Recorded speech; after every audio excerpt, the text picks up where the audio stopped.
अक्सर लकवे के पेशेंट्स एक समस्या से जूझ रहे होते हैं कि उनका जो रिकवरी रेट है वो बहुत स्लो चल रहा होता है। ज्यादातर पेशेंट के साथ ऐसा नहीं होता, लेकिन कुछ पेशेंट के साथ ऐसा होता है। ऐसा असल में होता क्यों है?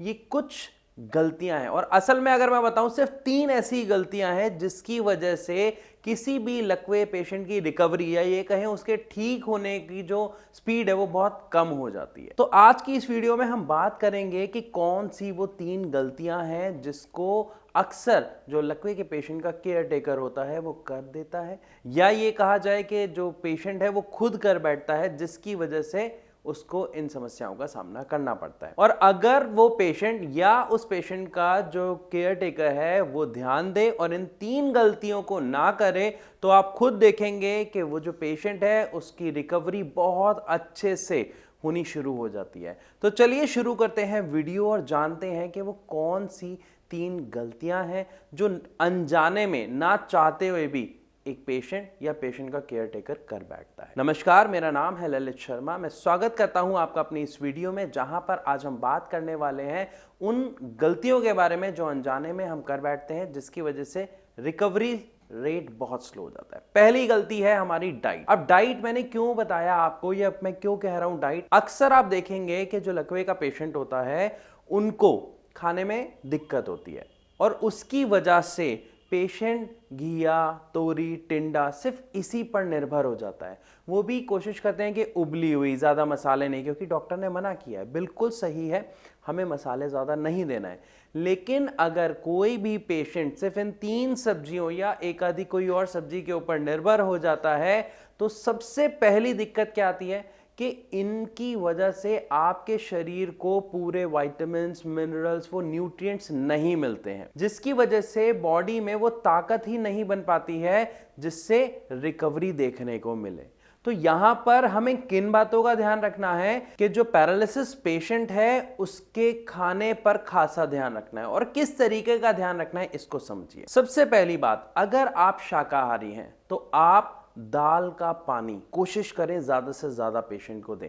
उसको एज अ सूप आप ले सकते हैं, मतलब दाल को उबालें जिसमें पानी की मात्रा थोड़ी ज्यादा हो, और उबालने के बाद आप पेशेंट को वो दें। दूसरी चीज, आप इसमें ऐड ऑन कर सकते हैं काले चने। उसे आप काफी उबालें और उसका पानी उसे दें, क्योंकि हो सकता है चनों को खाने में या सटकने में पेशेंट को दिक्कत आए। लेकिन अगर आप चने का पानी देते हैं तो वो भी बहुत पावरफुल होता है। ये हम सब जानते हैं कि चने को बहुत ही शक्तिशाली चीज माना जाता है, जो सबसे ज्यादा पावर एक शाकाहारी भोजन में देता है किसी व्यक्ति को। इन 2 चीजों के बाद अगर हम बात करें तो हमें ज्यादा मात्रा में लेना है मशरूम। मैं क्यों इन सब चीजों की बात कर रहा हूं? क्योंकि इन सब चीजों में कहीं ना कहीं प्रोटीन की मात्रा बहुत ज्यादा होती है। और प्रोटीन का असल में काम क्या होता है? प्रोटीन एक बिल्डिंग ब्लॉक होता है जो हमारी बॉडी में जो मसल्स टूट गई हैं, फटीग हो गई हैं, दोबारा रिपेयर हो रही हैं, उनको हेल्प करता है, जिससे किसी भी पैरालिसिस पेशेंट को पावर मिलती है, उसकी बॉडी को वो पावर मिलती है जिससे वो रिकवरी जल्दी से कर पाता है। और हम खुद देखते हैं कि उसकी बॉडी में जब जान आती है तो वो हर एक्सरसाइज को बहुत अच्छे से परफॉर्म करने की कोशिश करता है, और रिकवरी बहुत इजीली आपको देखने को मिल जाती है। अब इसी के साथ हम थोड़ा सा और जान लेते हैं कि जो पेशेंट नॉन वेजिटेरियन भी होते हैं, जो नॉन वेज खा सकते हैं और खाते हैं, वो कोशिश करें एग्स, स्पेशली एग वाइट, बहुत अच्छी मात्रा में लें। इसके साथ अगर पेशेंट चिकन खा पा रहा है तो बहुत अच्छा, लेकिन जनरली हम ऐसा देखते हैं कि चिकन खाने में प्रॉब्लम होती है, तो आप चिकन सूप उन्हें प्रोवाइड करें। इससे क्या होगा? सेम जो मैंने आपको बताया कि हमने जो वेजिटेरियन में लिया उसमें क्या था? प्रोटीन। और जो हम नॉन वेज ले रहे हैं इसमें भी क्या है? High amount of protein. Any how हमें पेशेंट को सब्जियों के साथ हाई अमाउंट ऑफ प्रोटीन वाली डाइट देनी है, जिससे पेशेंट की बॉडी में ना केवल पावर बढ़े बल्कि उसका जो रिपेयरिंग सिस्टम है, जो उसकी बॉडी में जो रिपेयर चल रहा है वो अच्छे से हो सके और हमें रिकवरी अच्छे से देखने को मिल सके। तो पहली गलती थी डाइट से रिलेटेड। अब आप खुद सोचिए और चेक कीजिए कि जो आप अपने पेशेंट को दे रहे हैं क्या इसमें उनकी कमी थी या नहीं। अगर थी तो अभी सुधारें, ताकि जल्दी से जल्दी आपके पेशेंट में वो सुधार आपको देखने को मिले। और अगर आप ऐसा नहीं कर रहे थे तो ये बहुत अच्छी बात है। तो अब हम बात करते हैं दूसरी गलती के बारे में, जो अक्सर हम देखते हैं जब पेशेंट भारत होम्योपैथी में आते हैं अपनी मेडिसिन के लिए, तो वो जब शेयर करते हैं अपनी प्रॉब्लम्स और हमारे डॉक्टर्स जब उनसे बात करते हैं, जानते हैं कि वो किस तरीके का खाना खा रहे हैं, किस तरीके की एक्टिविटी कर रहे हैं, तो उन्हें बताते हैं कि कहां पर वो गलत है और कहां पर वो सही। क्योंकि यहां पर डॉक्टर्स जो हैं डाइट चार्ट प्रोवाइड करते हैं, एक्सरसाइज चार्ट प्रोवाइड करते हैं, साथ में उन्हें बताते हैं कि वो एक्सरसाइज कैसे करनी है, and apart from that medicine provide करते हैं।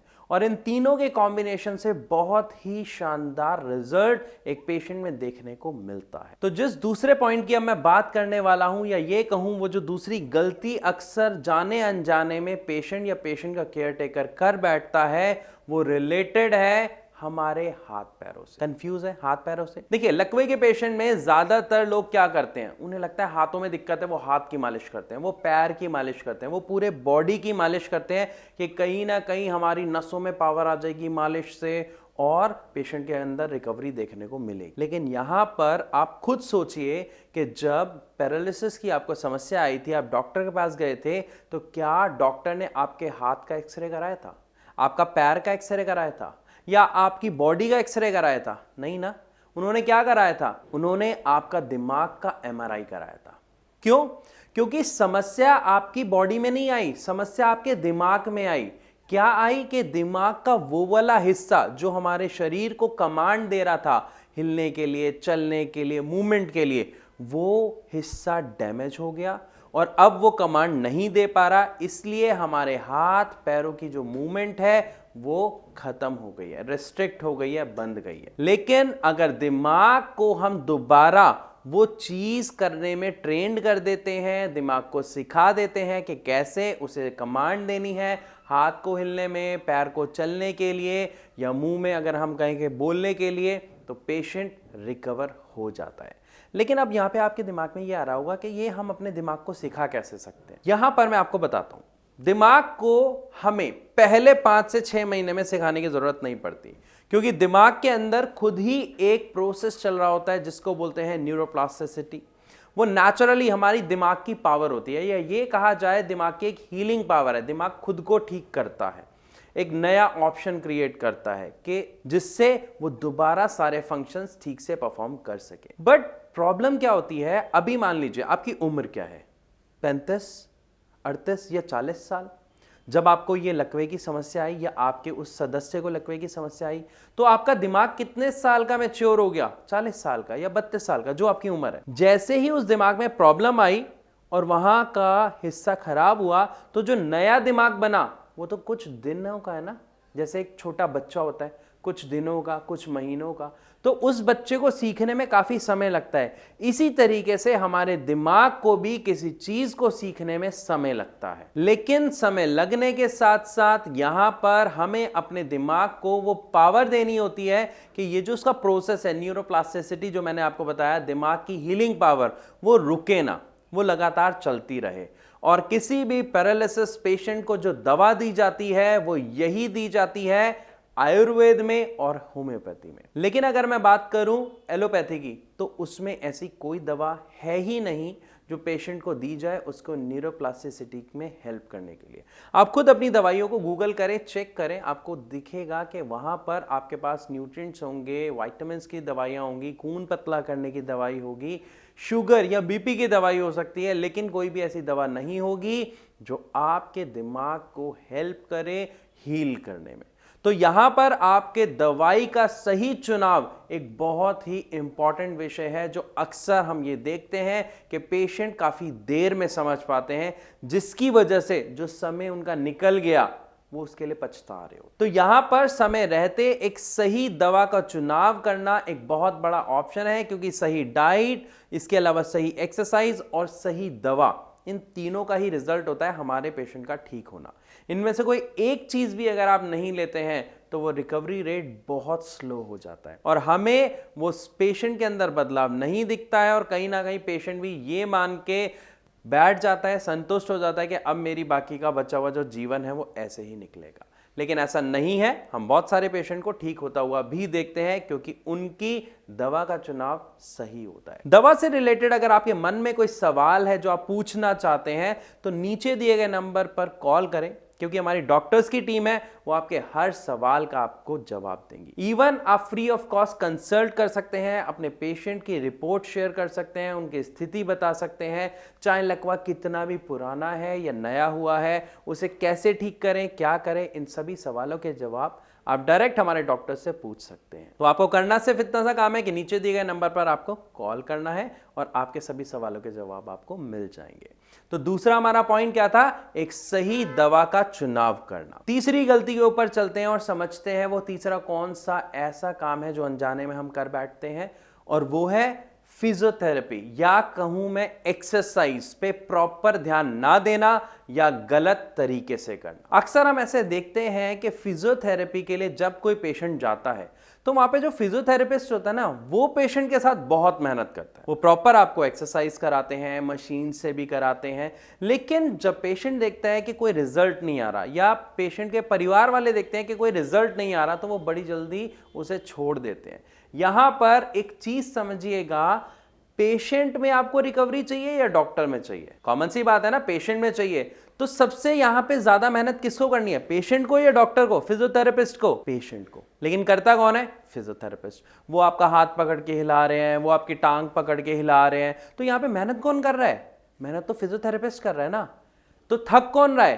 फिजियोथेरेपिस्ट थक रहा है। लेकिन रिकवरी किसमें चाहिए? पेशेंट में। तो थकना किसको चाहिए? पेशेंट को। तो यहां पर हमें खासा ध्यान रखना है कि हमारा पेशेंट खुद से इनिशिएटिव ले, वो एक्सरसाइज में खुद की हेल्प करे, खुद को असिस्ट करे। अब खुद को असिस्ट कैसे करे? मान लीजिए हाथ की एक्सरसाइज है, एक तरफ के हाथ चल रहे हैं ना, मान लीजिए दूसरी तरफ का नहीं चल रहा, तो फिजियोथेरेपिस्ट ने जो एक्सरसाइज कराई, गुड, आप वहां पर अपना इनिशिएट लें, अपनी हिम्मत लगाएं, साथ में घर आने के बाद वही एक्सरसाइज आप अपने दूसरे हाथ से कोशिश करें करने की।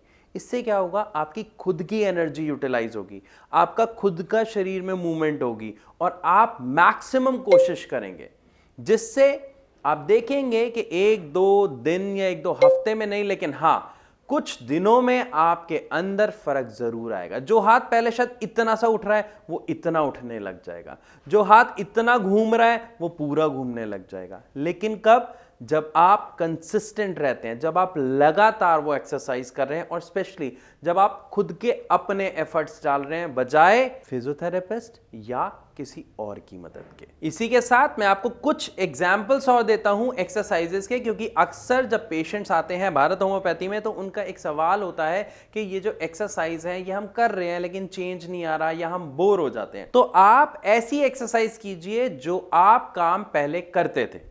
जैसे बालों में तेल लगाते थे, तो हाथ में तेल लीजिए, ऑयल लीजिए और उस ऑयल को लगाने की कोशिश कीजिए। नहीं लगेगा, एक बार नहीं लगेगा, 2 बार नहीं लगेगा, 10 बार नहीं लगेगा, हो सकता है 50 बार ना लगे, लेकिन वो जो कोशिश है ना, वो कोशिश आपके दिमाग को कमांड करना सिखा रही है। और हमें सिखाना किसको है? दिमाग को। तो जितनी ज्यादा बार आप कोशिश करेंगे उतनी ही जल्दी आपका दिमाग उस ऑर्डर को करना सीखेगा, उस ऑर्डर को देना सीखेगा।